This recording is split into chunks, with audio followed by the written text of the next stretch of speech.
Hey guys, welcome back to the Opportunity Zone. I'm sitting with a real estate influencer of the year. Oh, shut up. A real estate influencer of the year that's just getting over COVID. So bear with me today, guys. I'm still a little brain fogged.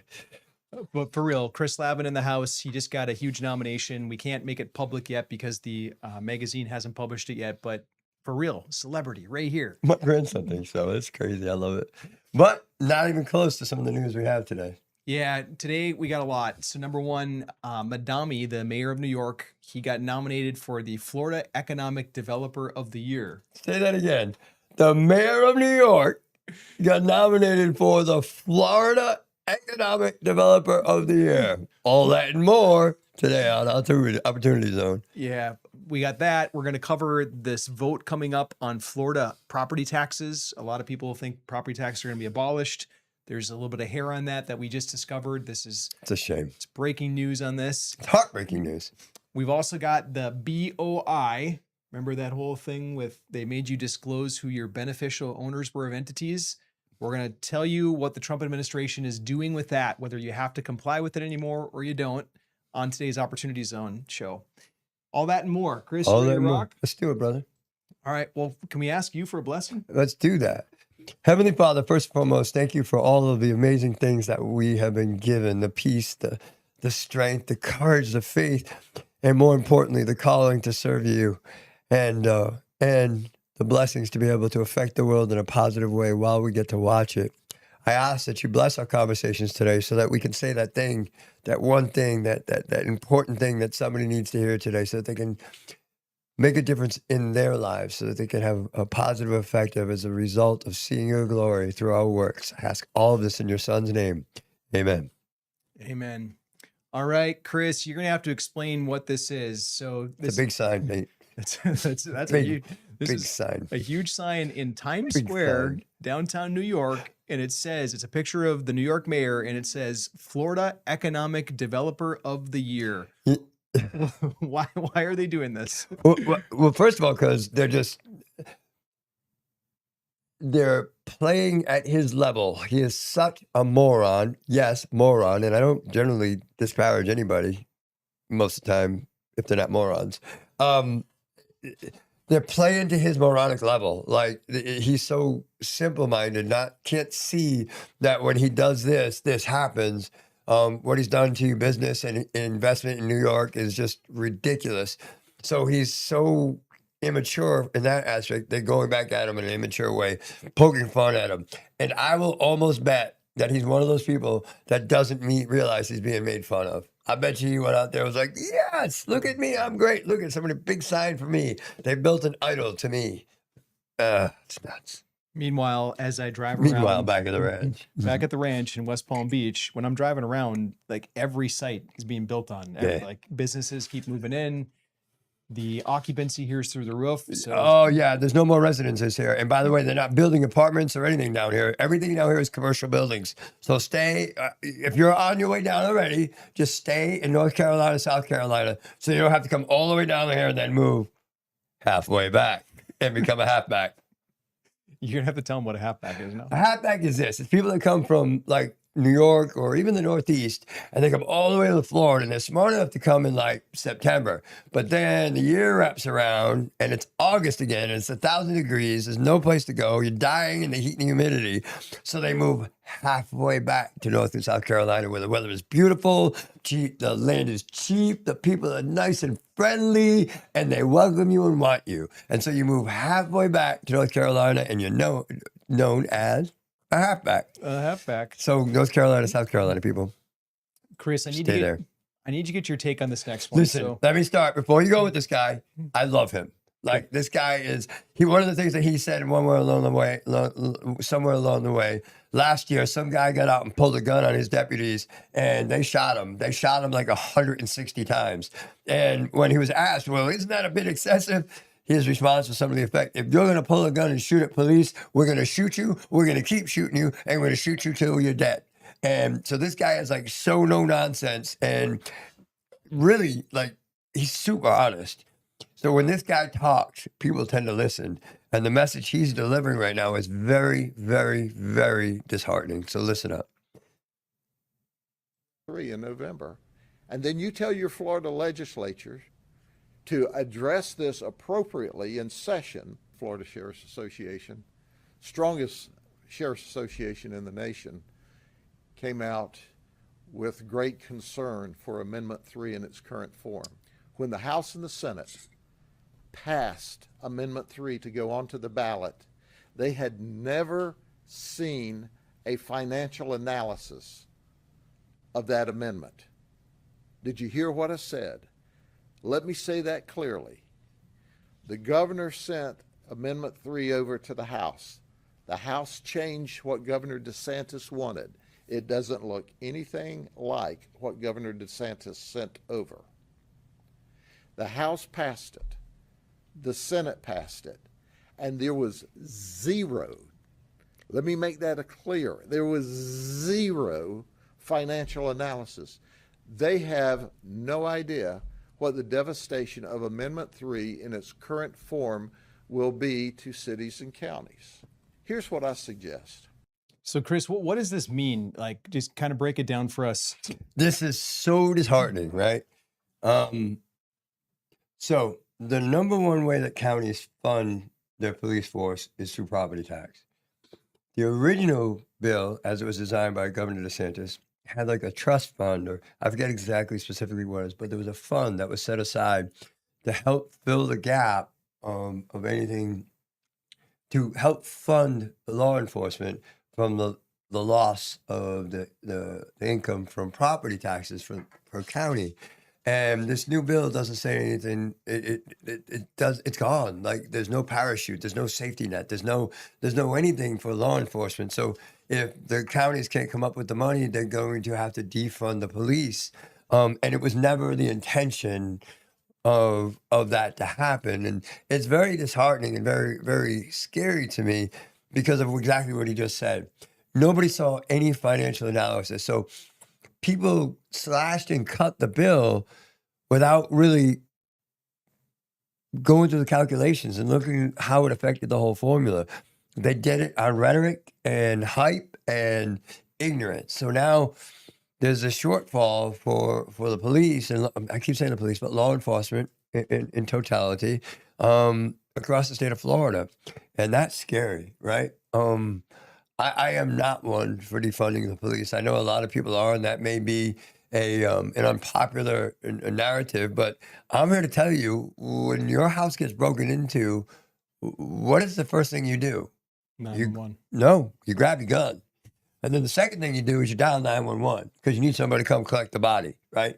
But that's what you're doing. You're calling for the police, and you're hoping that those sirens come so you don't have to pull that trigger. And people really take for granted, the job that the police have. Do you have any idea of the psychological scars that are put on some of these guys for coming into your house and shooting somebody that's possibly robbing you or raping you or beating you or harming you? There's psychological wounds that occur, and we want to defund those special people. It's just bad, man. It's a domino effect that it's just bad.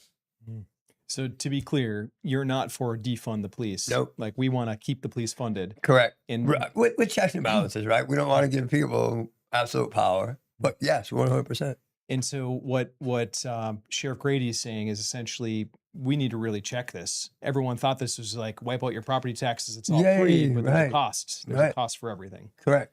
And you know what? Initially, that was always my biggest concern. So how do you fund the county services that were going to be depleted as a result of? Because I mean, let's face it, it's a county income, and I always said that DeSantis doesn't really have the ability to tell the counties what to do with regards to county taxes. But I mean, by legislature, he does.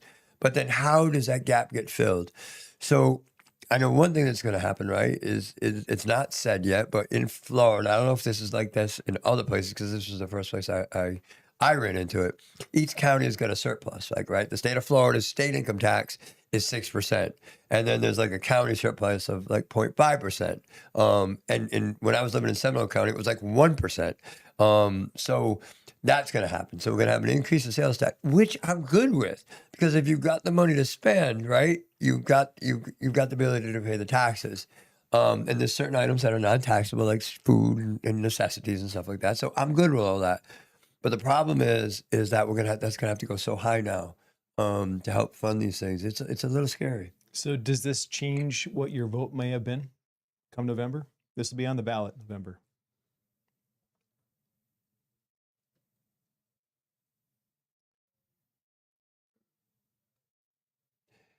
Here's my problem. I would love to say I would voted no. I don't want this. But the reality is this, is if you vote no on this, it's not going to come back. So a lot of people are not going to vote no. They're going to vote yes, even knowing that they're going to be drinking poison. Be like, oh, look out for me and they'll figure it out. Listen, it's we the people, right? We have to figure it out. Would I have voted no? I'm an exception to the rule. I would have voted no, but I'm doing okay financially. There are other people that aren't as blessed financially as I am, and they would have had to make that decision. I mean, some people pay a lot of money in property taxes. It could be as much as a third or even half of their mortgage payment. It's a tough one, man. I would have voted no, but I don't see a lot of people doing that. Like I said, I'm an exception. We're blessed that way. Yeah, the overwhelming majority of people that I talk with, they're No taxes. Sign me up. but they don't know what this means. Right. Well, no taxes, no services. Like, right? Nothing is free. Nothing. There's always a cost. No, there's a few opinions in this world that are free and they're worth every penny. Chris, I'm going to change gears. We've I got hope so. This is a little dark for me. U.S. apartments right now. The cap rate has reached an 11-year high. What does this mean and what's going on? Why is the cap rate going up? Why is the cap rate going up? Because people are not willing to pay. No. All right. So this is kind of a complex situation. So what's going on is the cap rate is going up because there's a segment of multifamily that is transactioning with higher dollar volumes, not transaction volumes. And because that segment, there's a limited number of people that can execute in that segment, sellers have to be more motivated, so they're lowering their prices, therefore driving a higher cap rate. Again, this is kind of in the upper segment or echelon of transactions. There's other things that we're going to talk about here in a moment that tie this all together for you, but that's what's happening, right? The higher echelon transactions. Listen, it's a buyer's market right now, right? It's truly a buyer's market because In multi. I'm sorry, in multi. When I speak, I'm speaking only about specifically multi, because of the number of defaults. The banks are going crazy. Like there's a whole bunch of stuff going on.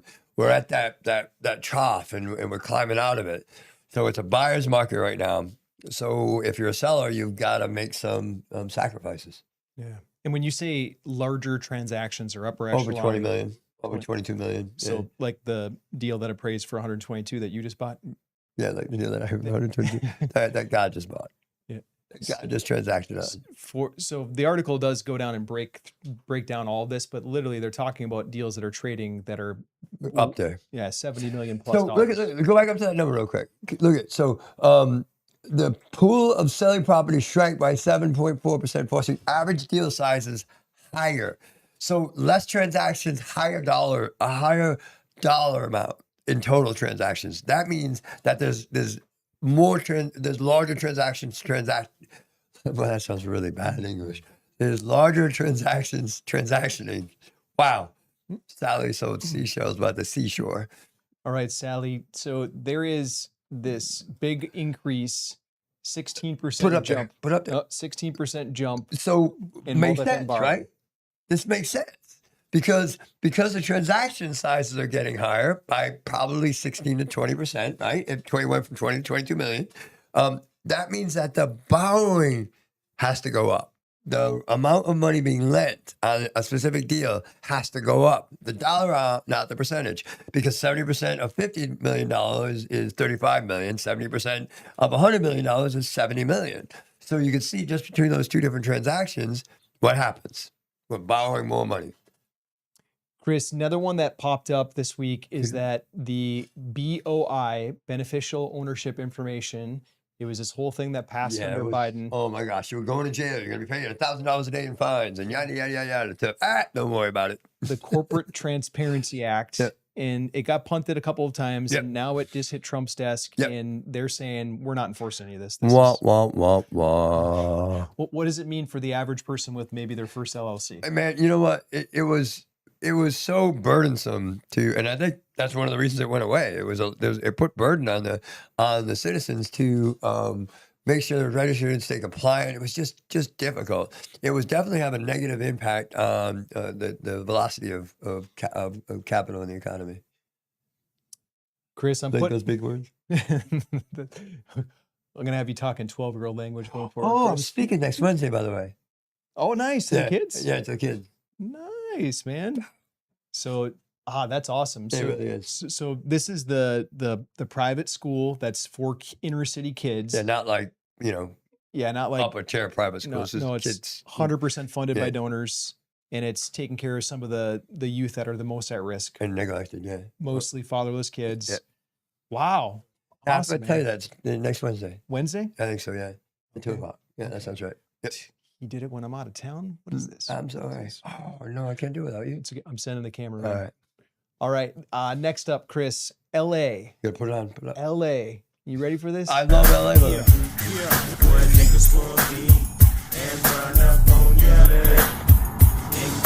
So these are real images, real videos taken right now happening in LA.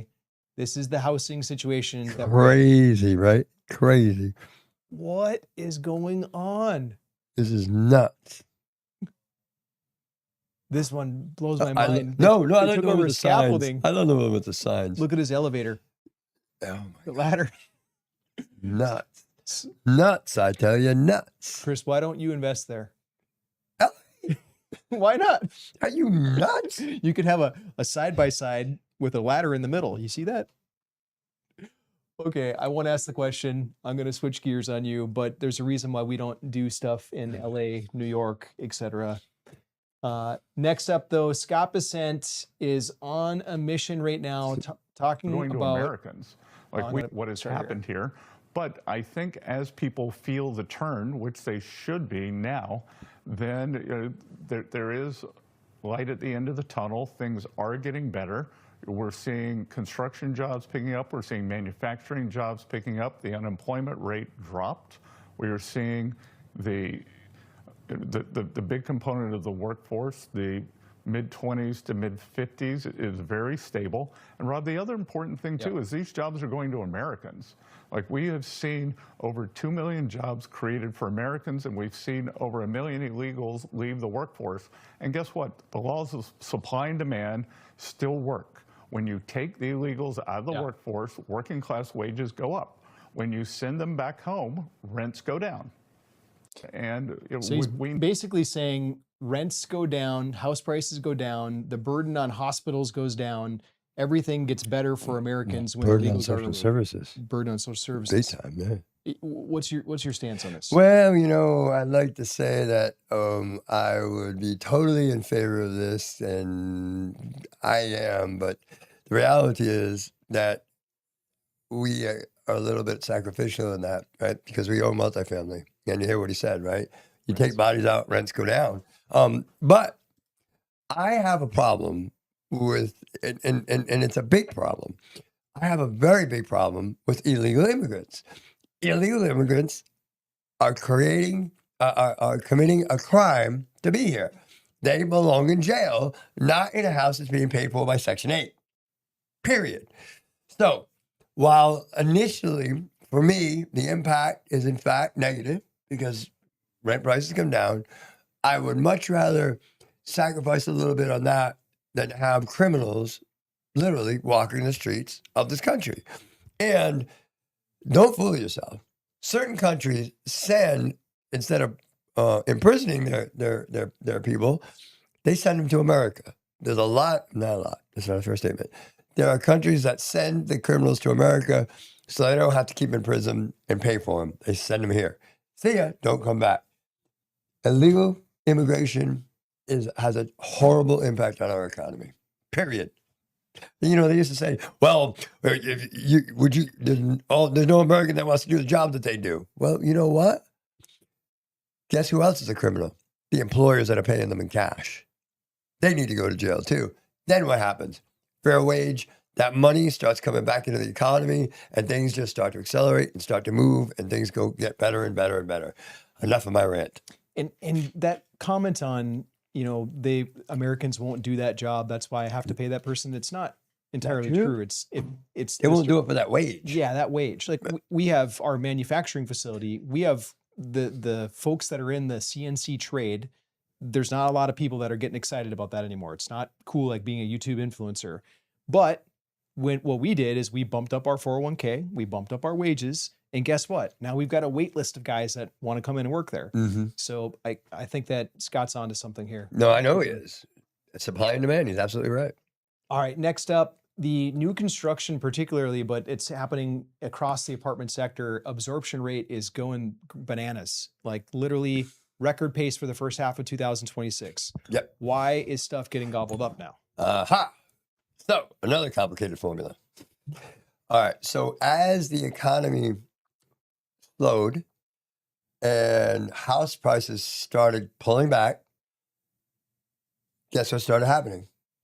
People stopped building single family residences, right?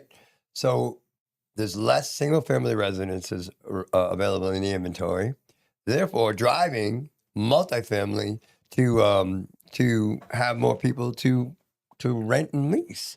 So to me, it's very straightforward and very clear. I may be a little simple, but that's what I see happen.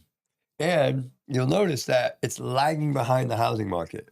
So as the housing market accelerates, you're going to see things start going the other way, right? The housing market will accelerate. They'll start building again 4 years from now, 5 years from now. You'll start seeing a trend the other way. They'll stop building multifamily and we'll start the cycle all over again. And if you're sitting at home right now and you're like, well, hey, that's not true in my backyard, understand that. Right. This is we're painting a broad stroke here. Picture. And the other thing is that a lot of builders, they're slowing down in sales big time. If you look at the margins, I've looked at Ryan Homes, I've looked at Pulte Homes, I've looked at all of them, and I look at their quarterly earnings, and they're slowing down a lot to try to move inventory. They're coming up with financing options and all this kind of stuff to move. And you get it off their books. Yeah. And so people are sticking it out. It's too expensive to go buy right now. The interest rates are too high, so people would rather rent. And so here we go. Well, not only that, right? Let's get honest for a minute.